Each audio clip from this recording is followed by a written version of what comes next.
다음은 478번.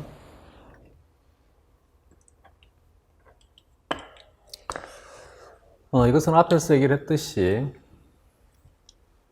대기 중에 N2의 형태가 가장 많이 존재하는 질소의 형태가 되게 됩니다. 이 N2의 형태를 생산자가 직접 이용하지 못하니까 생산자가 이용할 수 있는 형태 NH3라 해도 되고 NH4 플러스라 해도 되고 이것을 질소 고정이라 합니다. 질소 고정은 극히 일부는 번개에 의해서 일어나기도 하지만 번개에 의해서 일어나는 양은 너무 적기 때문에 주된 것은 생물에 의해서 일어나는 것입니다. 질소 고정에 관여하는 것을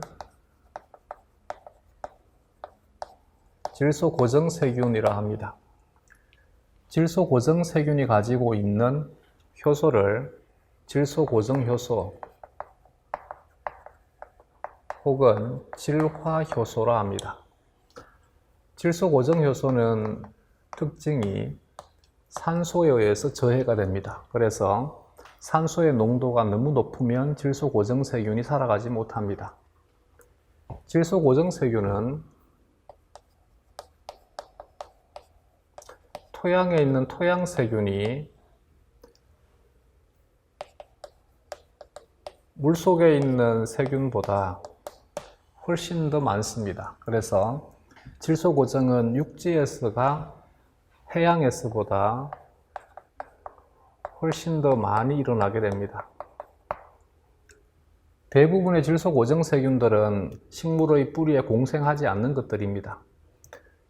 이 중에서 일부가 식물의 뿌리에 공생을 형성하는 것, 특히 상리 공생입니다. 이들을 뿌리혹 박테리아라 합니다. 뿌리혹 박테리아 중에 대표적인 예가 리조비움이라고 하는 것이 있습니다. 그래서 뿌리혹 박테리아 또한 종류가 여러 가지가 있는데 그 여러 가지의 뿌리혹 박테리아들 중에 리조비움이라고 하는 것이 있습니다. 이 리조비움은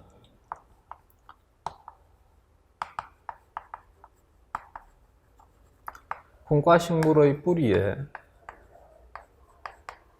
상리공생을 형성합니다.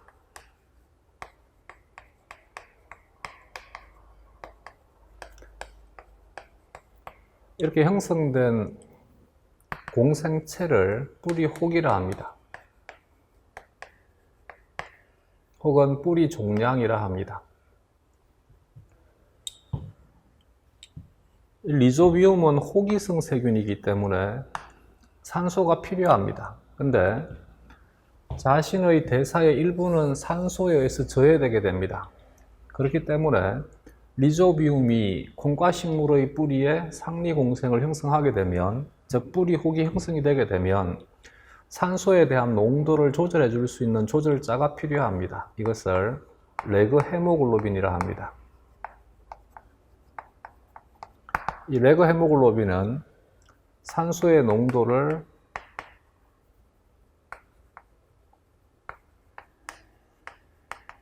낮게 유지합니다.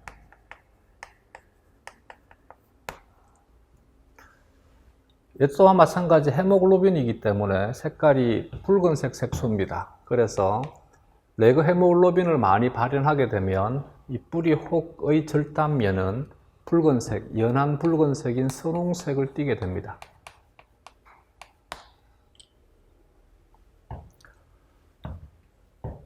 NH4 플러스가 식물에 이용되기도 하지만 NH4 플러스는 세균들에 의해서 빠르게 산화가 되어 버립니다. 이때 산소에 의해서 아질산염, 얘는 산소에 의해서 질산염 이온으로 빠르게 산화가 되게 됩니다. 이 대사를 질산화작용 혹은 질화작용이라 합니다. 여기에 관여하는 것을 질산화세균, 질화세균이라 합니다. 이 대사에 관여하는 것을 아질산균이라 하고, 이 대사에 관여하는 것은 질산균이라 합니다. 질화세균은 호기성의 화학 독립 영양세균에 속합니다.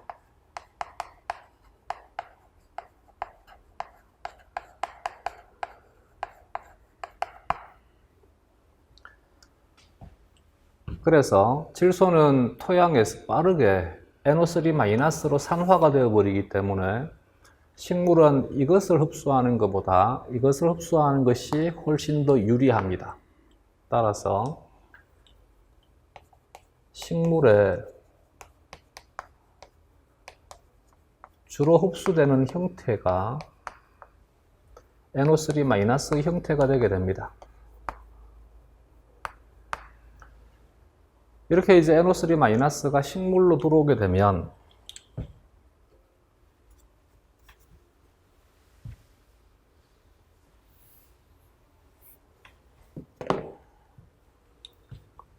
식물에서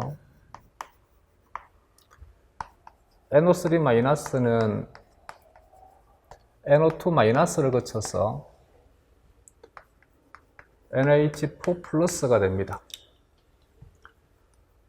이 대사는 세포질에서 일어나고 이 대사는 엽록체에서 일어납니다. NH4+는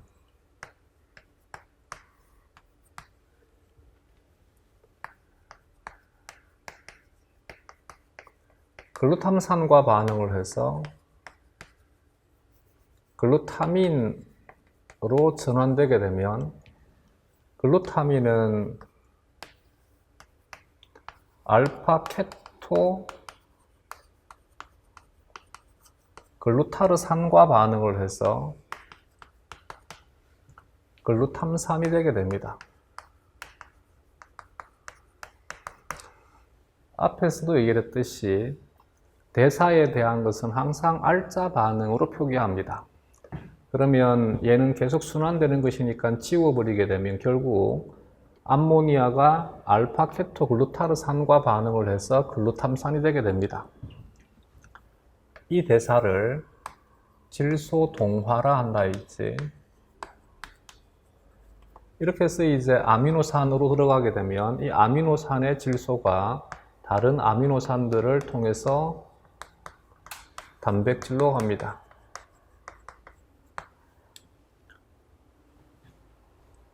종속 영양생물의 경우에, 예를 들면 동물의 경우에는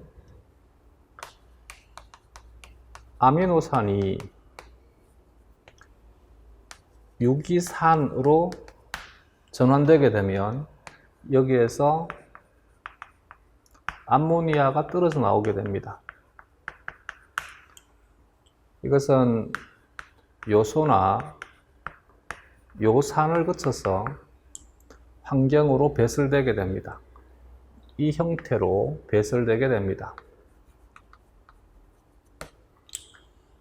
동물의 사체에서 제공되는 아미노산이나 혹은 동물의 배설물에서 제공되는 요산이나 요소는 전부 유기물입니다. 이 유기물들을 암모니아로 전환시키는 것을 암모니아화 작용이라 하고,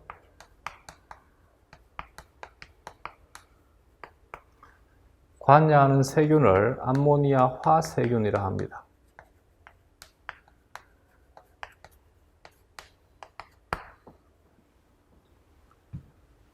NO3-는 환원되게 되면 NO2-를 거쳐서 NO, N2O를 거쳐서 N2로 돌아갑니다. 이 대사를 탈질화 작용이라 합니다. 탈질화, 탈질 작용이라 합니다. 여기에 관여하는 세균들은 탈질화 세균, 탈질 세균이라 합니다. 이들은 현기성이고 종속 영양입니다.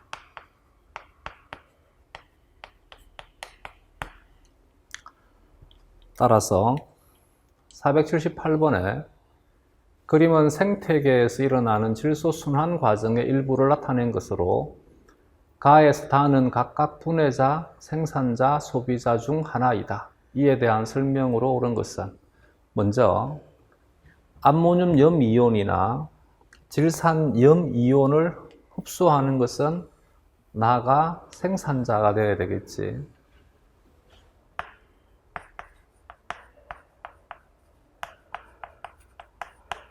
생산자로부터 물질이 가를 거쳐가지고 다로 가는 것이니까 가가 소비자가 되면 되고,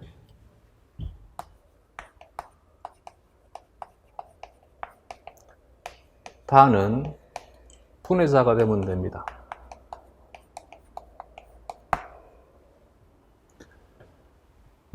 이런 여기가 되겠지. 질화작용.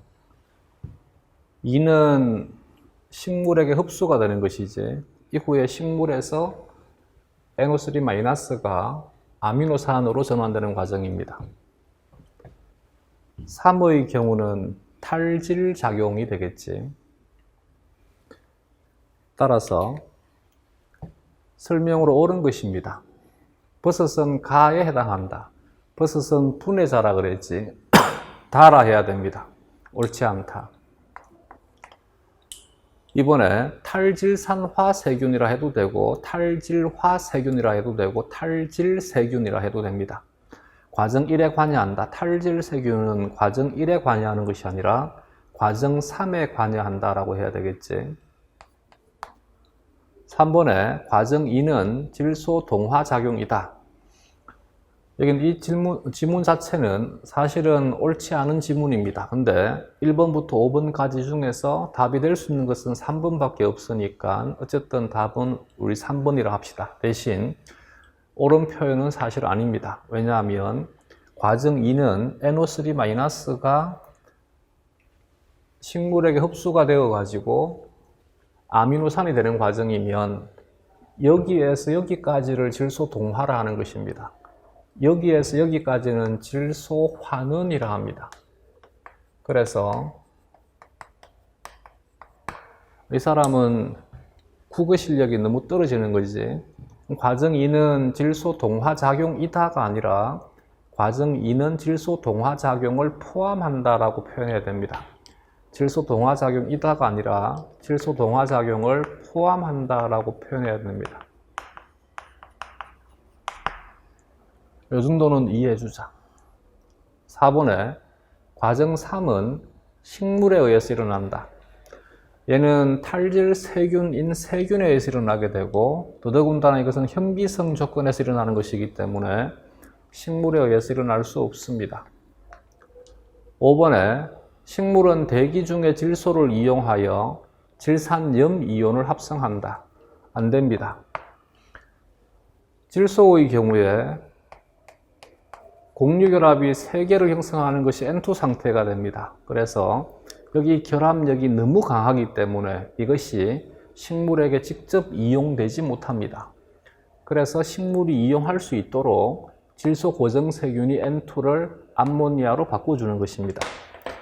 근데 이렇게 바뀌어져 있는 암모니아가 아질산균과 질산균, 즉 질화세균에 의해서 너무나 빠르게 산화가 되어버리니까 토양에 존재하는 주된 형태는 암모늄 염이온의 형태로 존재하는 것이 아니라 질산 염이온의 형태로 존재합니다. 그래서 식물은 이 형태보다 이 형태를 흡수하는 것들이 훨씬 더 많이 생존해 있습니다.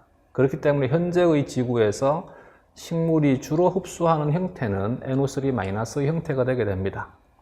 대신 뿌리옥 박테리아와 공생을 형성하는 식물들은 뿌리옥 박테리아로부터 직접 암모니아를 공급받을 수 있습니다. 다음.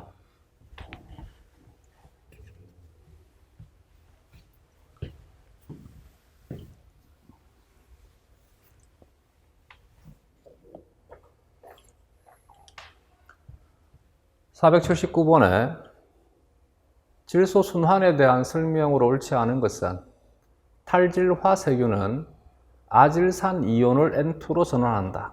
아질산 이온이 아니라 질산 이온이지 질산염 이온을 N2로 전환한다라고 해야 됩니다. 답은 1번이 되겠습니다.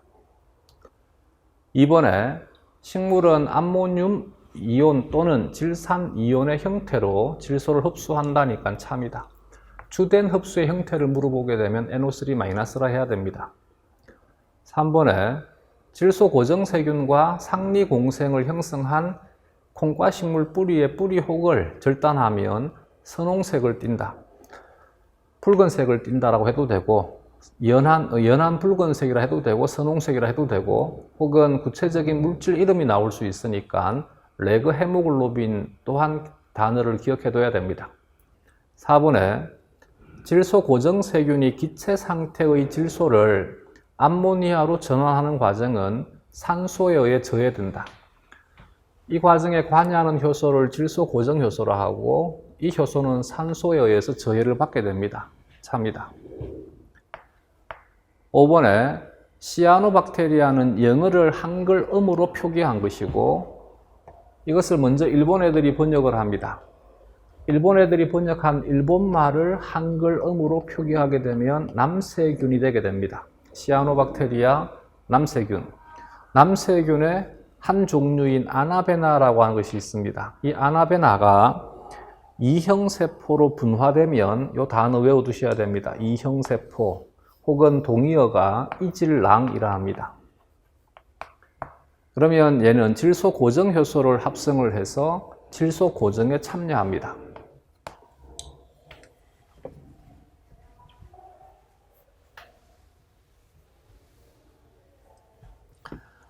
아나베나와 같은 일부 남세균이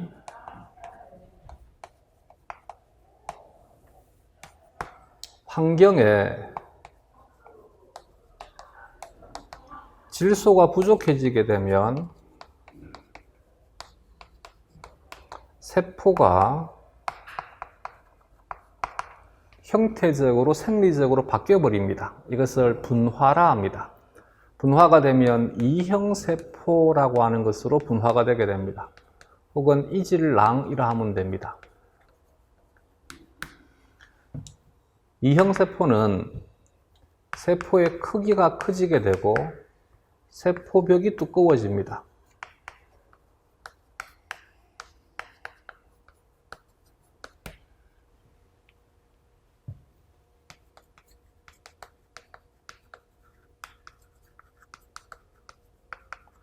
질소 고정 효소를 합성해서 질소를 고정합니다. 그래서 이형세포도 질소 고정 세균에 속합니다. 질소 고정 효소는 산소에 의해서 저해를 받기 때문에 이형세포가 되게 되면 얘는 광계2가 없어지게 됩니다. 광계2를 작동하지 않습니다. 이것은 산소를 발생시키지 않기 위해서입니다. 왜냐하면 산소가 발생이 되게 되면 산소에 의해서 질소 고정 효소가 저해되기 때문입니다. 자, 이렇게 아나베나가 모여있는 군집이 있으면, 군체가 있으면 여기에 있는 아나베나가 전부가 다 이형세포로 바뀌는 것이 아니라 질소가 부족해지게 되면 이들 중에 하나가 세포벽이 두꺼워지면서 세포의 크기가 커져가지고 이형세포로 바뀌게 됩니다. 그러면 이형세포는 주변에 있는 남세균에게 질소를 공급을 해주고 주위에 있는 남세균은 이형세포에게 광합성 산물을 공급해서 서로 간에 상리공생이 형성되게 됩니다. 이렇게 해서 질소가 부족한 환경에 대해서 적응을 하게 됩니다.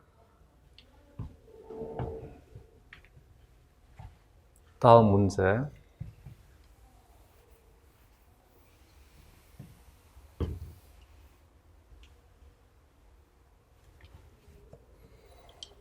(480번) 질소는 단백질과 핵산의 주 원소이다. 대기 중의 질소를 직접 이용할 수 없는 식물은 미생물의 대사산물을 이용한다. 이때 미생물의 대사산물에 주된 것이 NO3- 되게 됩니다. 식물이 이용하는 질소 대사산물을 생산하는 미생물을 보기에서 모두 고른 것은 질화세균은 NH4+를 NO3-로 바꾸는 것이니까 필요하지. 탈질세균은 오히려 이것을 없애는 것이니까 얘가 필요한 것은 아니지. 남세균의 경우에는 얘는 광합성 세균인데 이 남세균 자체가 질소 고정 세균이 아니라 남세균이 바뀌게 되면 질소 고정 세균으로 바뀔 수 있습니다. 그래서 얘도 가능하다. 이때는 남세균이 분화된 이형세포라고 하는 것이 더 좋은 표현입니다. 뿌리옥 박테리아 가능하다. 얘는 직접 공생관계를 형성해 상리공생을 형성해서 식물에게 질소를 공급해 줍니다. 얘는 일본말을 한글음으로 표기한 것입니다. 답은 그들어가 되겠습니다. 다음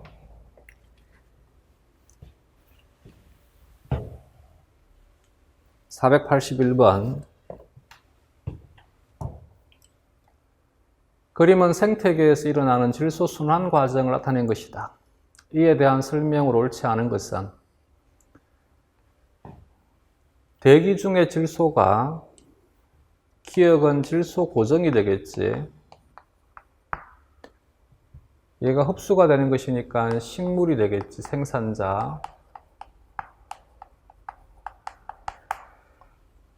니은은 질산화, 질화가 되겠지. NO3-가 N2가 되는 것은 탈질산화, 탈질작용이 되겠지. 탈질화 작용이 되겠지.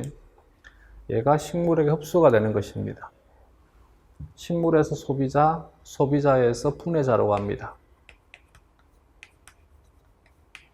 분해자에서 다시 암모니아가 발생이 되게 됩니다.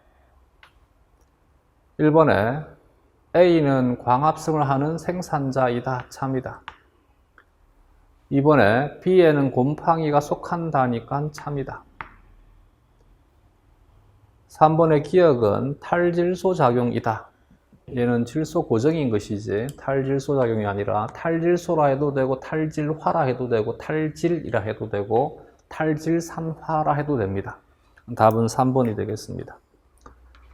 4번에 니은은 질화세균 혹은 질산화세균 같은 말입니다. 에 의해서 일어난다. 참이다. 기억에서 디귿, 기억, 니은, 디귿 전부 다 세균이 관여한다. 참이다. 답은 3번이 되겠습니다. 다음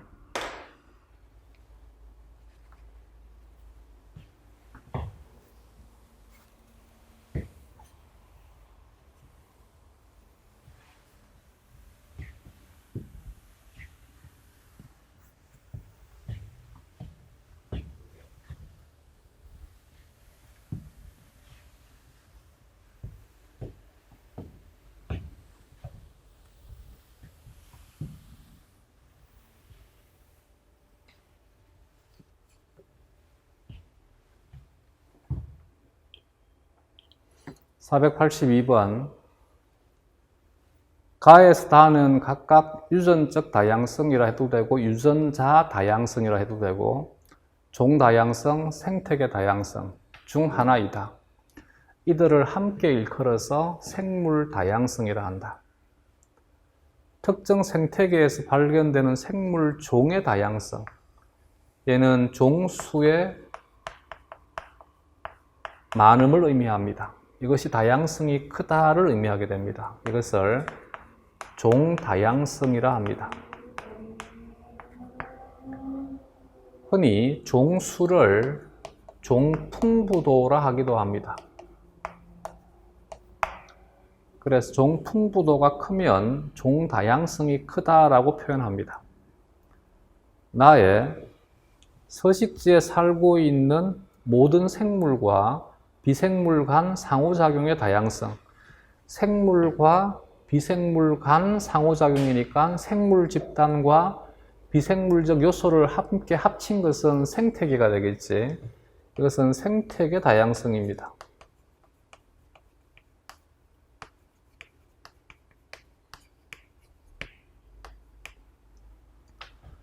다에 한 개체군 내의 개체들 간 형질의 다양성이니까 형질의 다양성은 유전자 다양성에 의해서 대립 유전자의 수가 많아지게 되면 형질이 다양해지게 됩니다. 그래서 이것은 유전자 혹은 유전적 다양성이 되게 됩니다. 이들을 함께 일컬어서 생물 다양성이라 합니다.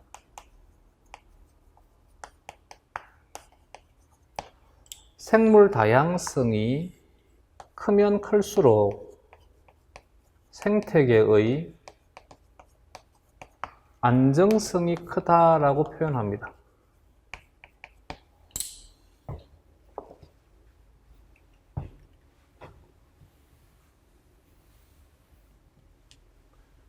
기억에 가가 높을수록 생태계가 안정적으로 유지된다. 참이다. 니은에 나가 증가할수록 가는 감소한다. 생태계 다양성과 종 다양성은 일반적으로 같은 경향을 가집니다. 그래서 나가 증가하게 되면 생태계 다양성이 증가하면 당연히 종 다양성도 증가합니다. 이것에 다가 높은 종은 유전적 다양성이 높은 종은 환경 조건이 급변하거나 감염병이 발생했을 때 얘는 당연히 많은 형질들을 보유하고 있으니까 그 중에서 한 개체가 살아남을 가능성이 높아지게 됩니다. 발생했을 때 생존율이 높아지게 된다. 참이다. 답은 그드가 되겠습니다.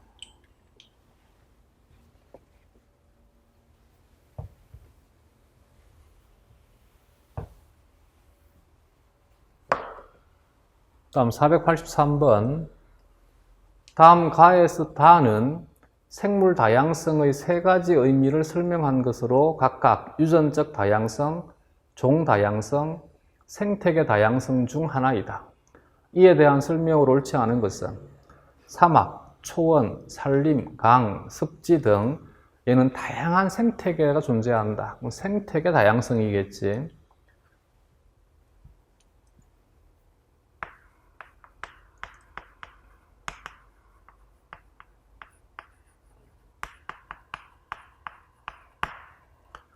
나의 어떤 생태계에 존재하는 생물종의 다양한 정도를 의미한다. 얘는 종 다양성이 되겠지. 다에 동일한 생물종이라도 형질이 각 개체 간에 다르게 나타나는 것을 의미한다.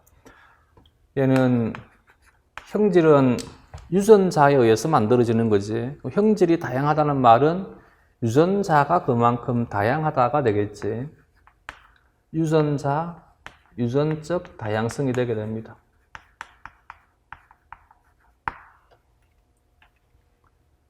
따라서 1번에 가는 생태계 다양성에 해당한다. 참이다.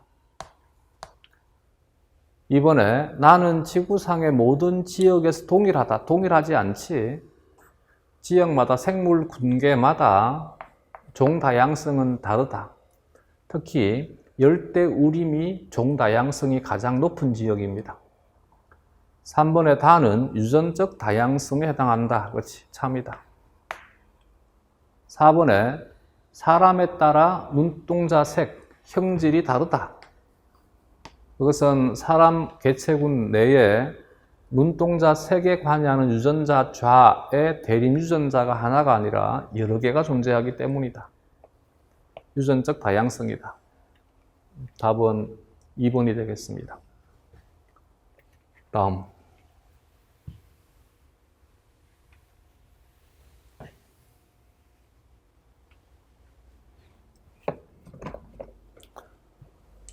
484번 생물 다양성의 가치에 대한 설명으로 옳지 않은 것은, 다양하다는 것은 여러 가지다를 의미합니다. 여러 가지다. 여러 가지다. 여러 가지가 존재하기 때문에 그 중에서 일부를 이용을 해서 의약품의 원료로 얻을 수 있다. 참이다. 다양한 생물들이 살고 있으니까 이것을 관광의 목적으로 활용할 수도 있다. 참이다. 농작물을 우수한 단일 품종으로, 얘는 다양하다가 아니라 획일화시키는 것이지, 획일화시키는 것이니까 다양성이 크다가 아니라 다양성을 줄이는 것입니다.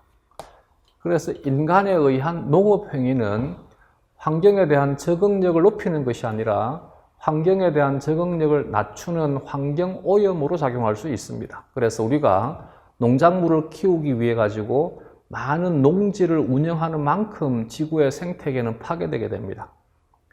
4번에 오염원을 흡수하고 정화할 수 있는 미생물을, 즉 다양하기 때문에 그들 중에 일부는 이렇게 오염원들을 제거할 수 있는 것들도 존재할 것이고, 그들을 찾는다라면 환경오염을 정화할 수 있는 것을 이용할 수 있을 것이다. 참이다. 답은 3번이 되겠습니다. 다음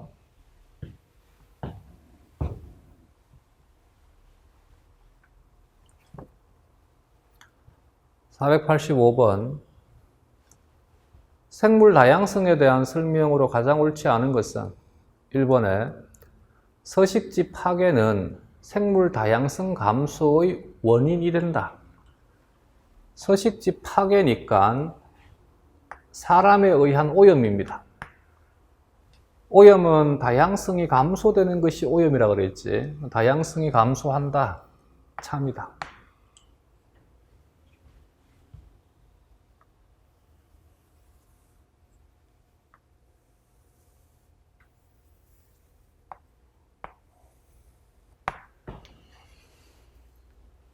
예를 들어서 이와 같은 생태계가 있으면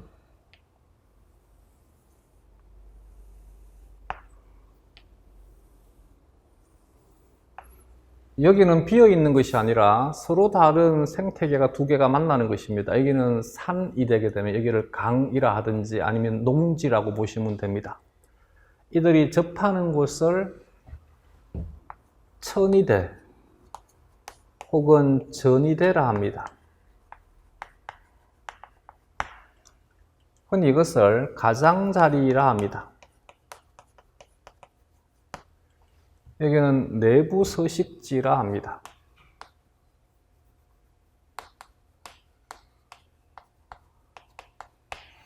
내부 서식지는 안정화된 지역이기 때문에 많은 종들이 선호합니다. 그래서 이런 지역은 교란이 적고 많은 종들이 선호하니까 종들 간에 경쟁이 심합니다. 그래서 내부에 살고 있는 종을 내부종이라 하면 내부종은 경쟁에 강한 종입니다. 전이대, 천이대, 즉 가장자리는 다른 생태계와 만나는 곳이니까 이런 지역은 교란이 심합니다. 교란이 심하니까 종들이 선호하지 않습니다. 종들이 선호하지 않으니까 경쟁이 작습니다. 그래서 가장자리 종은 교란에 강한 종들이 많습니다.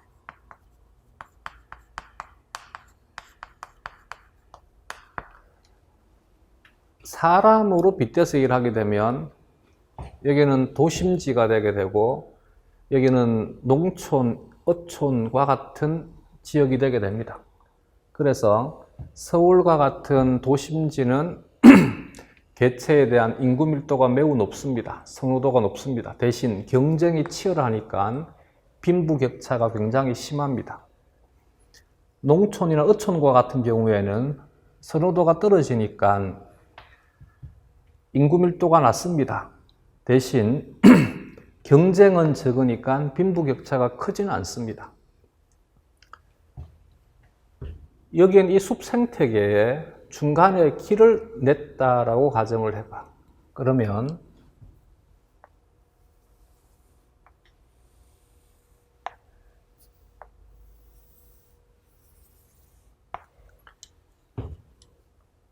여기 1m 폭이 되든 2m 폭이 되든 10m 폭이 되든 길을 내게 되면 이 길을 따라 가지고 사람들이 지나다니는 그 자체로서 교란이 일어나게 됩니다. 그러니까 안정된 내부 서식지는 이런 형태로 나뉘어지게 됩니다. 예를 들어서 가장자리에 대한 교란에 대한 영향력을 가지는 것이 100m라고 가정한다면 나는 숲에다가 1m 폭의 도로만 닦을 때 뭐 1m니까 동물들이 지나갈 수 있겠지라고 생각합니다. 근데 이 1m 폭의 도로로 인해서 가장자리가 200m가 생겨버립니다. 200m를 우파할 수는 없잖아. 그래서 이제 여기와 여기가 단절되게 됩니다. 이것을 서식지 단편화라 합니다.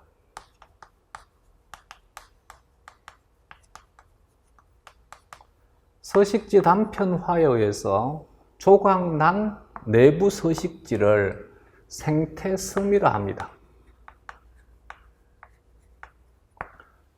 서식지 단편화가 일어나서 생태섬이 형성되게 되면 내부 서식지의 면적은 감소가 되게 되고 가장자리의 면적은 증가가 되게 됩니다.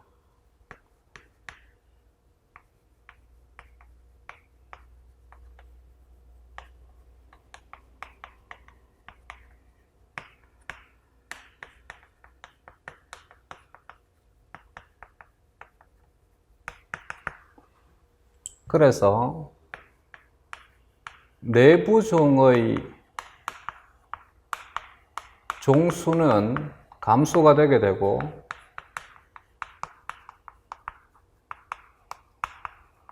가장자리 종의 종수가 증가가 되게 됩니다. 이렇게 이해를 하면 돼. 여기 서울이 있으면 서울의 절반을 농지로 바꿨다고 생각을 해봐. 그러면 도시 인구는 감소가 되고 농촌 인구는 증가가 되되 전체 인구는 감소가 되겠지. 전체 종수는 감소가 되게 됩니다. 종수 이퀄 종다양성이라고 그랬지. 종다양성은 생물 다양성의 항요소라고 그랬습니다.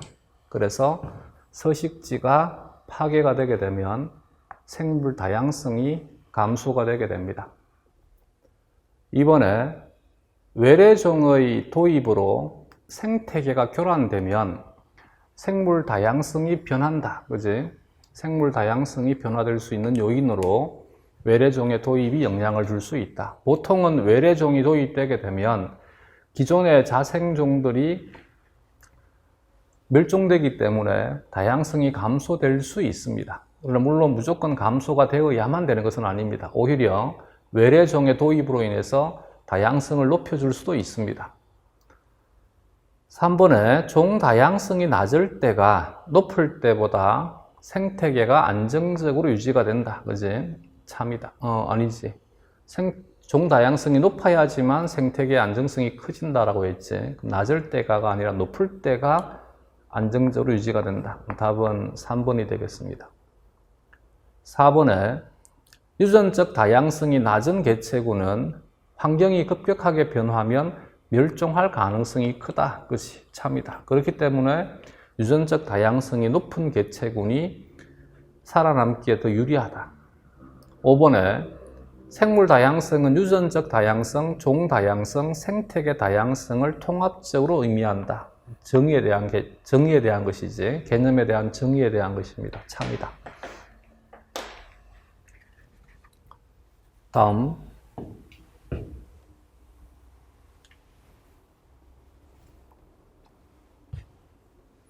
486번 생물 다양성을 감소시키는 원인이 아닌 것은 환경오염은 생태계 다양성을 감소시킬 수 있습니다. 불법 포획과 남획을 통해서 고래와 같은 것들이 멸종될 수 있습니다. 다양성이 감소되게 됩니다. 서식지 파괴와 고립화 혹은 요즘은 생태섬, 이들은 생물 다양성을 감소시키는 원인으로 작용합니다. 전부 인간에 의한 활동들인 것이지, 그래서 인간의 활동이 많아지면 많아질수록 생태계는 빠르게 오염이 되게 되고 파괴가 되게 됩니다. 생태 통로를 설치하는 것은 다양성을 감소시키는 것을 막아주기 위해서 생태 통로를 설치하는 것입니다. 예를 들어서 이렇게 내부 서식지가 단절되어 있으니까 여기에 살고 있는 내부 종이 여기로 쉽게 이주하지 못합니다. 이걸 도와주기 위해서 여기 이렇게 통로를 만들어 두게 되면 그러면 이들이 자유롭게 왔다 갔다 할 수 있습니다. 이것을 생태 통로라 합니다. 이론적으로는 좋은데 실제는 힘듭니다. 왜냐하면 200m에 걸쳐 가지고 큰 다리를 만들기는 쉽지 않습니다.